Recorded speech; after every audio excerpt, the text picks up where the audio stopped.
All right, good evening, everybody. That was the bell. It is time for us to get started. We are going to be in 1 Kings chapter 1 and 2 as we start out this evening.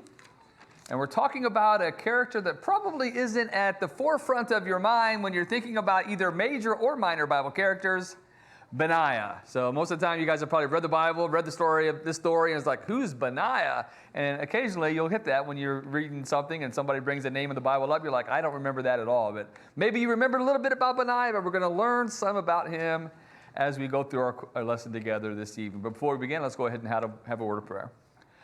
God, we are so grateful that you love us. We are so grateful that you show us mercy and grace and that you're patient with us. We're thankful for our chance to be together with our brothers and sisters this evening and to open up your book and to find out how we can emulate these good characters in your word and how we can avoid emulating those in your word who are not worth emulating. We thank you for these real life people, because sometimes examples are the best way for us to learn. And so as we see these people, they are great examples for us, and help us learn the lessons that you would have us to learn tonight from these people. Through Jesus we pray, amen.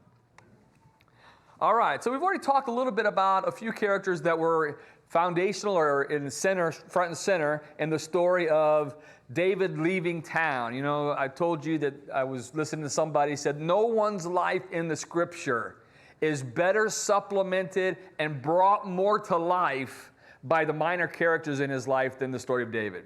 And they're all, you could probably, the whole quarter probably could have been characters in David's lives. People who influenced David and had a part in David's life. Would have been a very interesting course in and of itself. But today, we already talked about Ittai the Gittite, and we talked about Ahithophel. Now we're going to talk about Benaiah. Benaiah was one of David's mighty men. He had a list of 30 men who were classified as David's mighty men. They were called the 30, but when you count them out in the list, there's like 37 of them. So either the number was never meant to be exact 30. You know, the Big Ten probably has 27 schools in it right now. Got 2 new schools from the West Coast. So it could be something like that. Or it could be like Uriah's on the list, and Uriah was murdered at the hand of David, really, and somebody could have replaced Uriah. So there could have been some guys who died that were part of the list, and so new guys went on the list to replace those guys. But these were incredible warriors. There were 3 that were at the top, and Benaiah is right under those things, right under those 3. So he didn't make it to the top 3, but he made it right under the top 3. He was captain of David's bodyguards. And so he was the guy that was responsible for David's safety. A couple of interesting things that he did.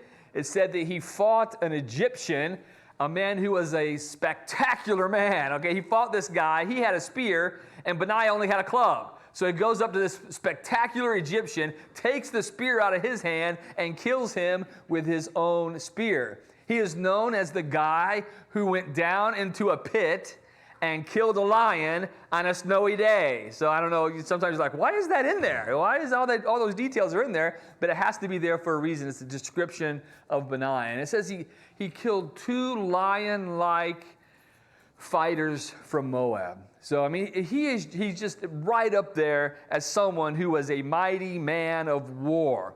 He was over 2 groups of people that left with David right before they announced that the Gittites left and Ittai was with them. So he had been with David for quite a while. It goes all the way back to the beginning of 1 Samuel, and there's a lot of things that we might talk about later, that events in David's life that he would have witnessed firsthand that did prepare him to be the kind of person he was. But in 1 Kings chapter 1, David is getting old, and he must have some kind of a circulatory problem because he can't get warm. And so all of his servants come and bring him blankets, and they give him more blankets, they give him more blankets, doesn't get warm at all. And so one of his servants has this bright idea, let's get a young virgin girl to come and wait on him, and when he gets cold, she can lie in the bed with him to warm him up. So that's what they did. Her name is Abishag, and that's going to come up later in just a moment. So that was her task. David was an old man. She waited on him, and when he got cold, she would lie down with him to help warm him up. Well, Adonijah, one of David's sons, he is the 4th son. He is one of the 6 sons that was born in Hebron. And the 2 of his oldest brothers are dead. All right? Amnon is dead. Joab killed him. Absalom killed him, and then Absalom is dead. Joab killed him. So those two are dead. The second son was a son of Abigail, and we don't know much about him at all. We don't know if he died at a young age, which might be the case, or maybe his mother was wise enough to say, hey, you're staying out of this fray, okay? You're just going to have your own life. You're not going to worry about being king, because that's all trouble. I don't know what the case is, but he never tried to become king. We don't really have anything. So now you would think he's the guy that should be king in the list of possible kings. And so he grows a little impatient, and so he decides to declare himself king while David is still alive. One of the first things he does is goes to Joab, the commander of the army. If I'm going to take over from David, the best guy for me to get on my side is Joab. And although Joab didn't go with Absalom, he does go with Adonijah. Then he goes and finds one of the two high priests, and he gets that high priest to follow after him. And he gets all of David's sons to meet him, except Solomon, and he calls everybody together to anoint himself king, except Nathan, Zadok, the other high priest, those aren't there. Benaiah is not one that he calls to help him. Neither are the 30 mighty men. So other than that, everybody goes to this ceremony where he anoints himself king. He does the same thing that Absalom did. He gets chariots and horsemen to go before him wherever he goes, and 50 runners, all right? 50 people that would run before the new king to announce he's coming. It's sort of like maybe the limousines when the president comes by, right? You know all those SUVs coming with the black limousines. You know somebody important is coming next. So wherever he goes, 50 guys and some horses and some chariots go out before him. So he does everything possible to make himself king. Nathan finds out about this. And Nathan is upset, one, because he doesn't know anything about it. Two, because if David does plan this, then he's sort of insulted. David didn't ask me about this. So he goes to Bathsheba and says to Bathsheba, look what Adonijah is doing. He has pronounced himself king, and all the people are at his house right now saying, long live Adonijah, long live King Adonijah. This is going to not be good for you, because when David dies, he's going to probably kill you and Solomon. Because he didn't invite you guys, right? You're out. You're not on the A-list, so you guys are in some serious trouble. And so he comes up with this plan. He says, here's what we're going to do. You go to David. You tell him exactly what's taking place here. And then when you start telling him what Adonijah and everybody's doing, I'll come in behind you and I'll confirm everything you said. So now David will have two witnesses that all this is happening, and he'll have to make a decision. So they carry out that plan. Bathsheba goes in there before David and says, you swore to me by your Lord that you are going to make Solomon king. Do you not know that Adonijah has declared himself king and all the people are following after him? All of Israel, they're looking to you right now to know what you're going to do next. And so as she's still speaking, here comes Nathan. And Nathan says, repeats the same thing. And so now he has the confirmation that this is really happening. When Nathan comes in, it's sort of interesting. Bathsheba must have left, because it says that he calls for her to come back. And so she comes back in the room, and David says, as the Lord lives, this very day Solomon will be anointed king. So he calls his people together, Nathan, Benaiah, Zadok, and he says, this is what I want you to do. I want you to get my donkey. I want you to saddle it up, put Solomon on my donkey, take him out, take some oil with you, take all my servants, and you anoint him king. And after you anoint him king, I want you to bring him back on my mule, and I want you to put him on my throne. All right? And then when you announce he's king, blow the trumpet and shout, long live Solomon, King Solomon. So that's exactly what they do.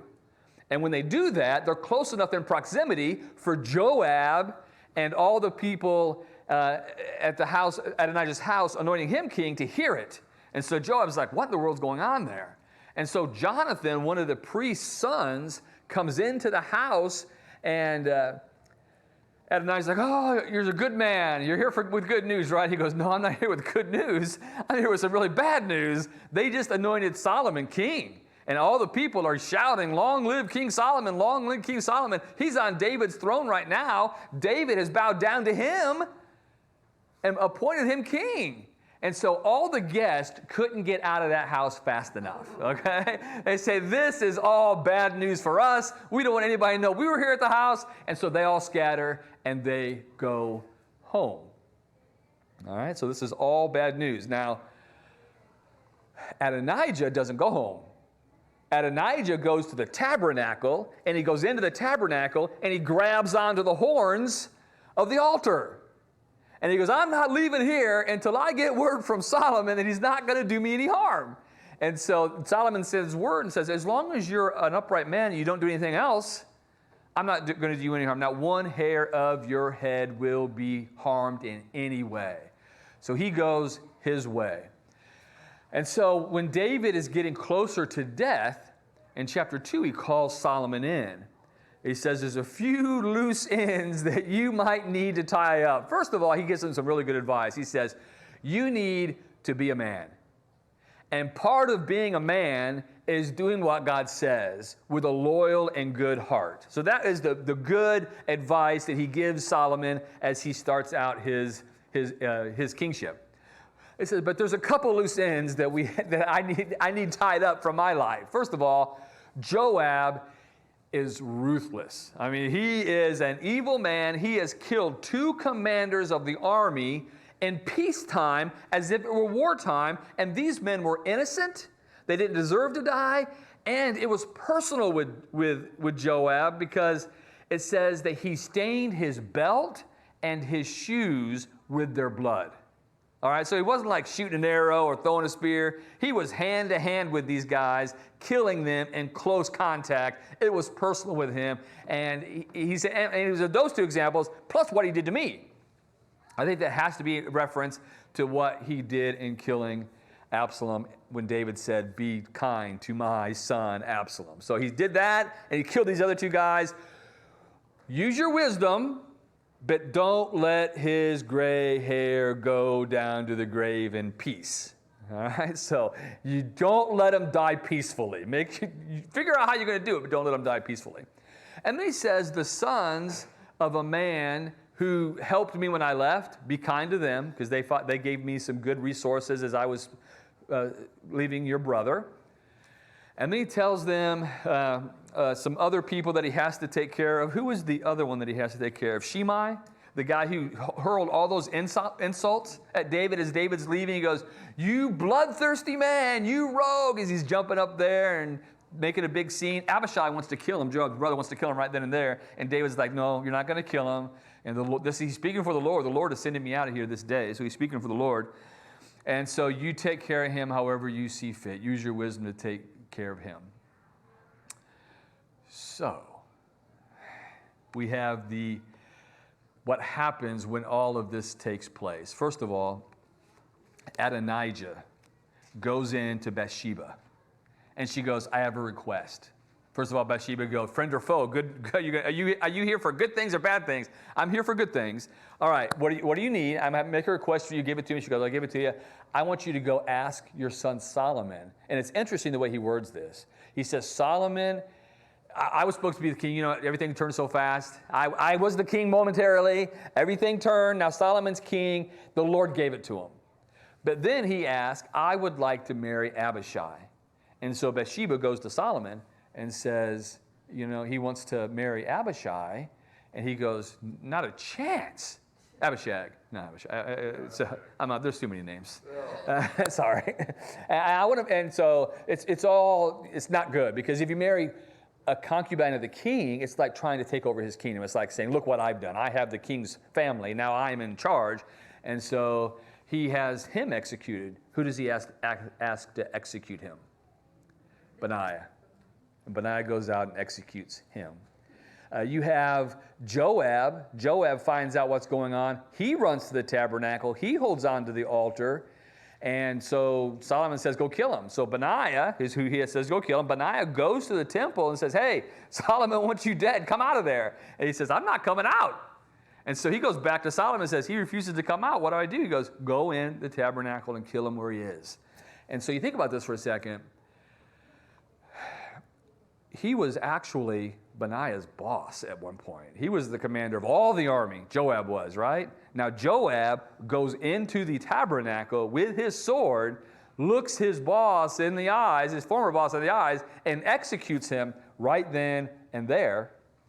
And then with Abishai, no, I don't want her either. I want Shimei, the guy who was yelling the insults, okay? He gave him a special request. He goes, here's the deal for you. If you come to Jerusalem, build your house in Jerusalem, and stay in Jerusalem and never leave, I'll let you live.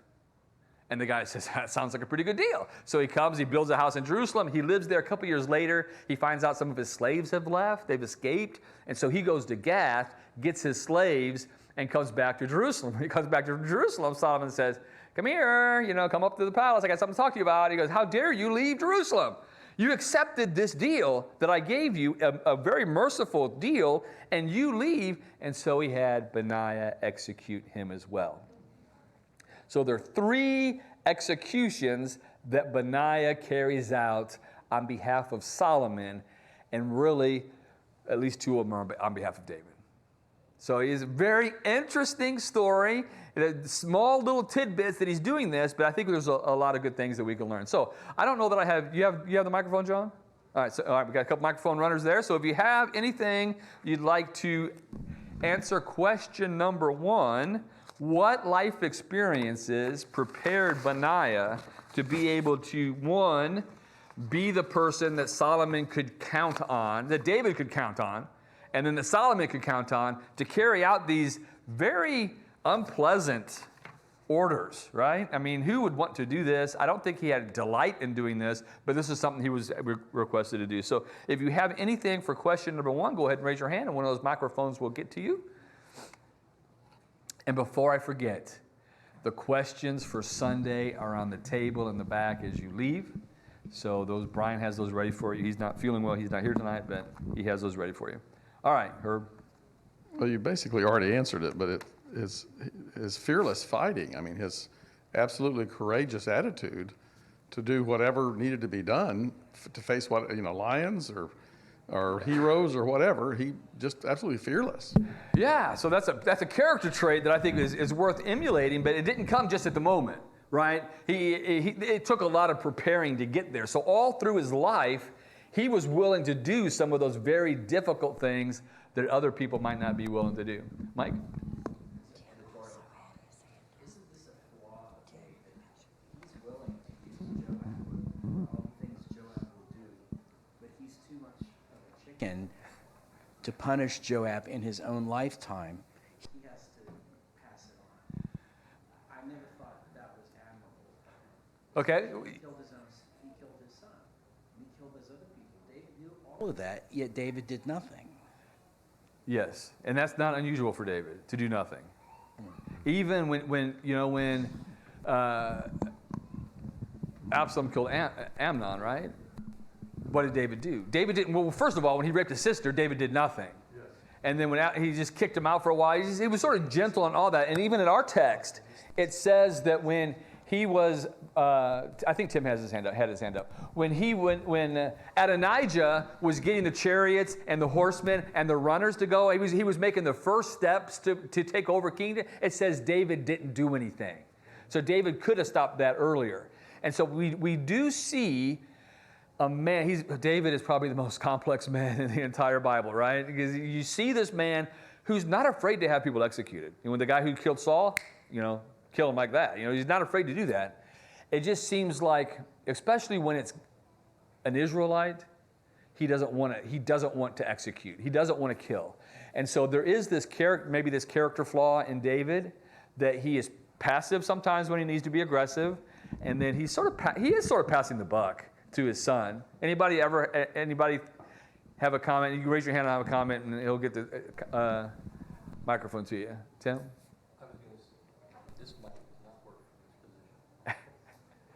That his father was a priest, so he grew up in some of this. He was a valiant man. His life experience started there. He certainly was somebody who was connected, if you would. Not only that, we read about these tales. They're very parallel. If you think about it, he kills this lion. I know someone else who killed a lion. He Right. kills an Egyptian who's over 7 foot tall, who's a giant of a man, in a very odd way. So there's those parallels. He probably could connect with David Yeah. on killing giants and lions and bears and stuff like that. There is a parallel there. They're very similar men in that regard. So they probably connected. They probably had a good bond, a good automatic relationship. Hey, and this is, we talked about this with Jonathan and David, right? When Jonathan sees David come on and kill the giant, Jonathan had similar experiences when he went to the Philistines and said, the Lord can save by many or by few. And when he saw David, there was this kindred spirit there of faith. And so when Benaiah and David start building this relationship, it's built on this common ground of, hey, I killed a lion too. You killed some giant, I killed a giant. So there's has this commonality there. Yes, ma'am. One thing that Benaiah has seen in his life is David was the king's anointed, Saul was the king's anointed, and Solomon's the king's anointed. And he is a true believer in God, and he's not going to go with Adonijah because he knows that God didn't anoint him, and he's going to take care of God's anointed. I think that gives him another reason why he can follow Solomon's orders, not only to being brave, but he knows Solomon was anointed by God and that this is probably coming from God. Yeah, he's a big believer. What he says when David says Solomon is going to be king, he's like, may it be so, and may the Lord bless the son of my Lord, and may the son of my Lord's throne be greater than him. So he had in that, and I find this very interesting in that comment, is that who's he in the presence of? A prophet and a priest. And yet he's the one that speaks up. I find that, out of all those people that speak up, you wouldn't think it would be Benaiah, but when he hears the news that David is going to anoint Solomon king, he's the one that speaks up and says, amen, let it be so. And I'm all in. I find that to be interesting about him. His character was that way. So he knew what it meant to be the Lord's anointed. He knew it wasn't Adonijah, so he wasn't going out to Adonijah. And he knew that it was Solomon, so he was going to follow Solomon's orders.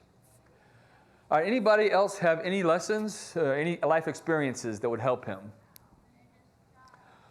Like I said, he comes on the scene fairly early in David's life, so there's a lot of things that he saw David do and David live. It says he comes on in 2 Samuel chapter 8.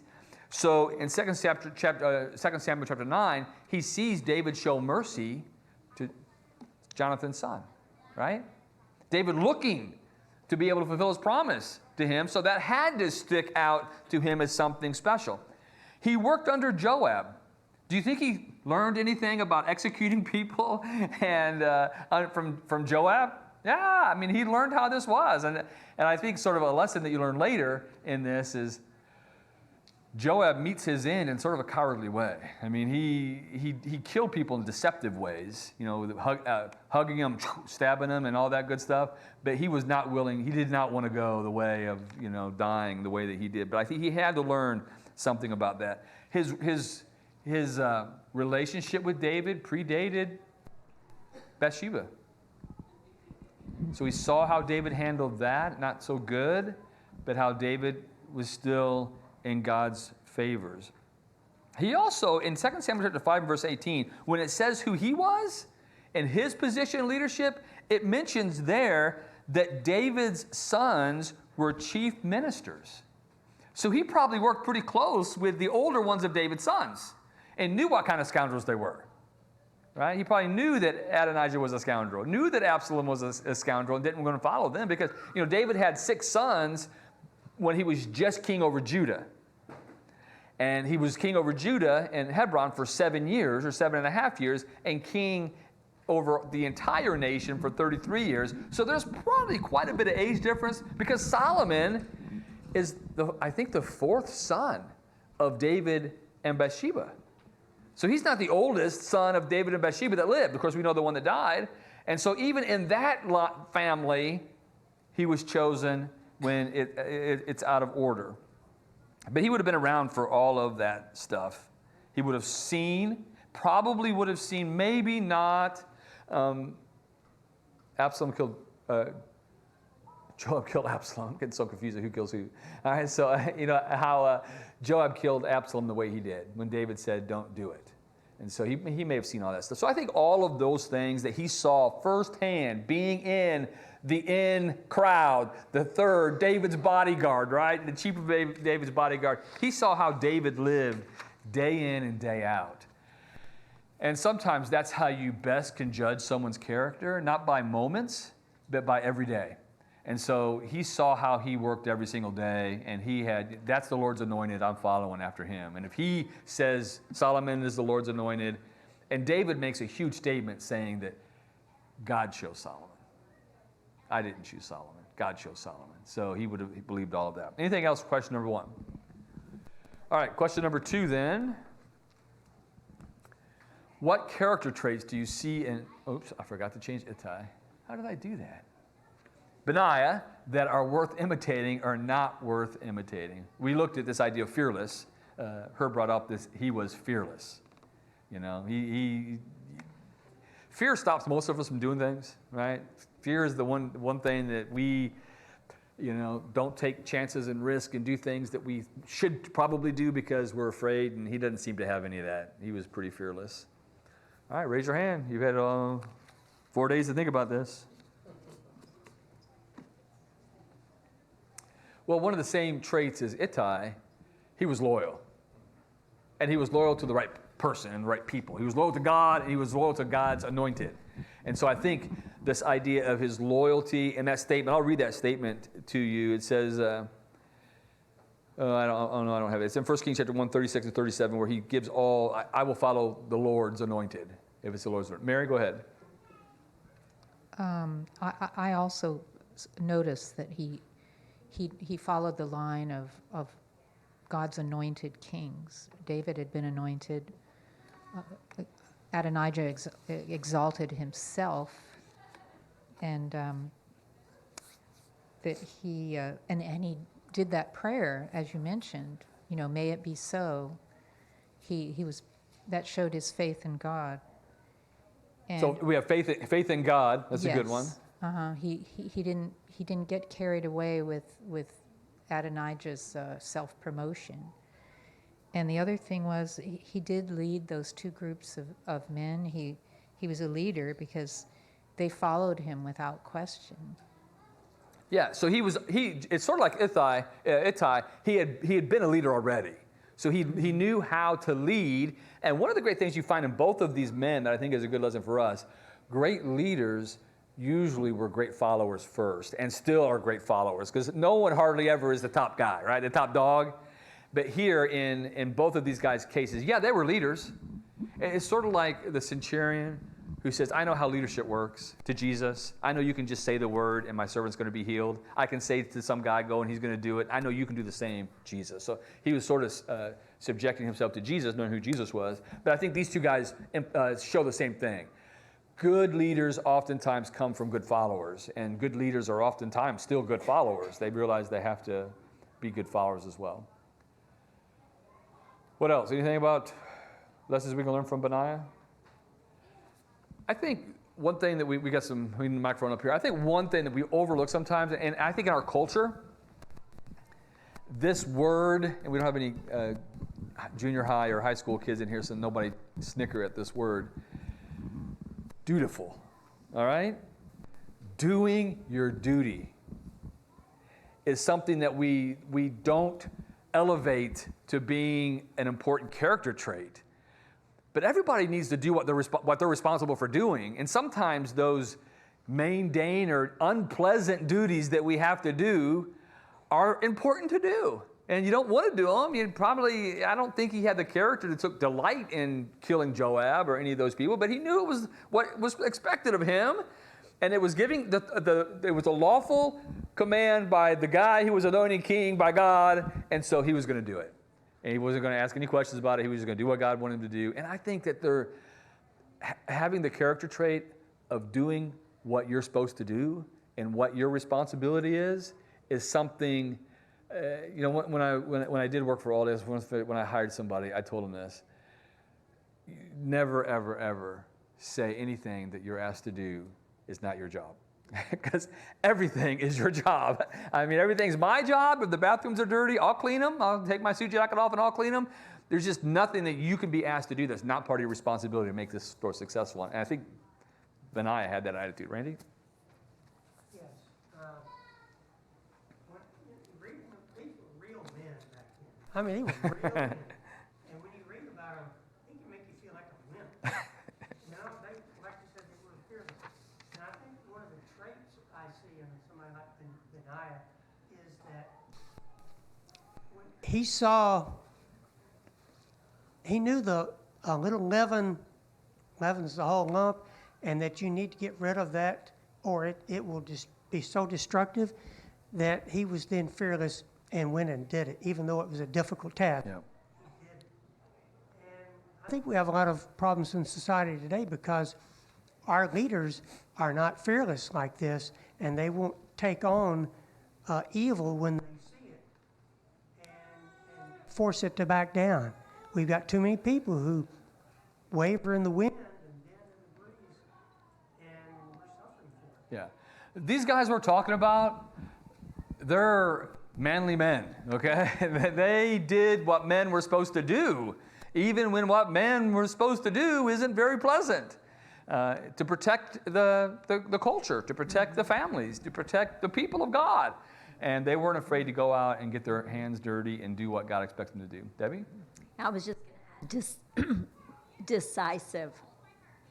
Again, there's no wavering. You know, he told him to do it. It's done. Yeah. Consider it done. Yeah. You know, all of us, you just hear him waving the banner in the name of the Lord and for my King. It's done, and it's just, you know, it's very stirring. It's very encouraging. I think when I was reading about all of Benaiah, I kept thinking like he's kind of like a Navy SEAL. He just can do anything. Yeah, that's a good equivalent. And do you think? Well, first of all, we have no arguments by him. He doesn't go to Solomon. Are you sure you want to kill him? I don't know. It's sort of messy. He's in the tabernacle. I don't know if the guy's going to like that. There's none of that asking questions. And do you think Solomon had any second thoughts of whether or not he was going to get the job done or not? No. I mean, Benaiah wasn't the kind of guy that when he left, Solomon was like, I wonder if he's going to carry through on that. You think I should send somebody back behind him to make sure he actually kills Joab? I'm just not sure. It wasn't anything like that. I mean, he knew that, hey, Benaiah's going to take care of that. And if you are a leader, how great is it to have somebody under your authority that if you give them a task, regardless of what the task is like, you know it's going to get done, right? You just know it's going to get done. You don't have to double check all the time. You just know it's going to get done. That's sort of what Benaiah was like. Tim? One of the things I read that I thought was interesting that kind of explained his character a little bit is they said, think of him like he would be the leader of the Secret Service. And I think that's a good example. Think about what his job is and how, have you met a person that was the head of the Secret Service that protected our president, even though maybe our leaders might not be strong? Those men are very focused on their job and everything like that. I thought that was an interesting thing I read, though. Think of them, of the traits and the characteristics you would have to be in that position, because that's the position he was in. Yeah, I mean, we talk about taking a bullet, taking an arrow, taking a spear. You're willing to do that. That's the job that you sign up for. I did know a Secret Service agent one time. He was his very first day. He was driving the dummy car, and Johnson got in. So he actually had Johnson in the car, and it was his very first day, and he was supposed to be the dummy car, and here is the president getting in my car. So he was a very decisive man, and he didn't talk about it too much, but he had those character traits. All right, what are some practical ways we can emulate some of these good character traits that we've talked about? Oops. All right, I think I'm on the right screen. All right, Herb has one.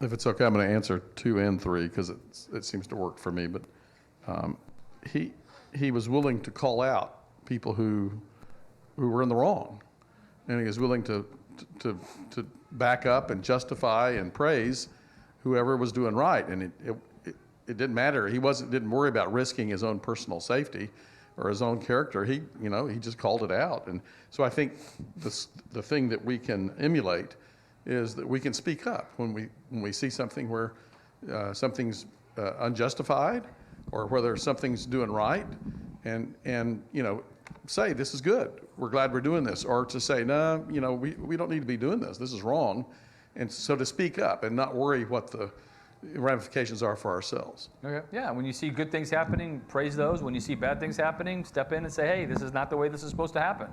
And I put that down. Sometimes we have to look unpleasant responsibilities straight in the eye and do what God tells us to do. And those aren't fun. Discipline your kids. It's not fun, right? It's not something that you want to do. Your parents always used to say, this hurts me more than it hurts you, and you never believed them, and you had kids, and you still don't believe that. Anyway, it's a terrible thing to have to discipline your kids, but sometimes that's what you have to do. Sometimes we have to confront sin. That's never easy. Another lesson that I put down here, sometimes our roles are the roles in the kingdom that get your hands dirty. And that's a good role. Somebody has to play those roles. So every role in the kingdom is a good role to play. Benaiah was never going to be king. Right? He knew that. He was never going to be part of the king's family. He was going to be, he's the king's servant. He's the king's bodyguard. And so he's going to do the best he can to be the king's bodyguard. And he played that role perfectly. And I think that's a lesson we can learn regardless, Bible talks about this in different applications, right? Especially the body. Whatever part of the body you are, do your part of the body the best you can. And I think Benaiah just shows us how that works in real life. If somebody says hey, I need you to do this, then you just do it. And they shouldn't have any qualms about knowing that's going to be there. And I said the other one I have is be faithful in whatever responsibilities God gives you, big or small. Benaiah didn't come to bring himself to be right under the three, right? By not doing the small things all along the way to show that he was worth being. You're not put in charge of things like this unless you've proven yourself ready for those tasks. So he had to have proven himself ready for those tasks all along. So always, for me, be faithful in the small things that I'm supposed to be doing, and then maybe the Lord will give me more responsibility. The Bible talks about that even with our financial being. If you're faithful with the small things, then you'll be faithful with great. All right, what do we learn about God? We have a few minutes. One, God fulfills his promises. You look at this. When he kills the priest, it says in there, this was a fulfillment of the prophecy he gave to Eli. That was years ago. He's told Eli, because you have not done what you're supposed to do with your sons, you've allowed them to make a mockery out of the sacrifices, and you have not restrained them. I told you I would give you the priesthood forever. There's a lesson here too. But because you haven't fulfilled your part of the commitment, I'm taking that back. And I'm just telling you, all your young people are going to die in the flower of their age. There's not going to be an old man in your family. They're all going to die young. When Saul goes to Nob and kills all the priests there, he has the Edomite kill him. Remember? That's all Eli's family. The only one that escapes is Abiathar, and he's killed here. And now Zadok is the only high priest. They weren't supposed to have two anyway.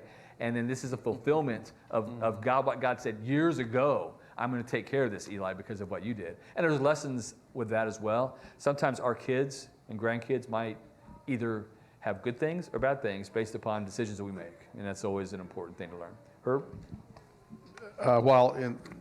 Especially in the church, if we look around, there's going to be somebody standing for what's right. I realize there are times when people get led astray. And in the case of Benaiah, he did what was right, and he was there for David, and David was doing what was right, and Benaiah was there for him. So if we're willing to stand up and say this is what we need to do, there's others going to stand with us. But God will put people there to stand with us if we just look for them. Very good, very good. Another one that I have here is God often chooses people that men do not choose. You find this when David is, Solomon really had no right to the throne except the only right that really mattered. God said he's going to get it, right?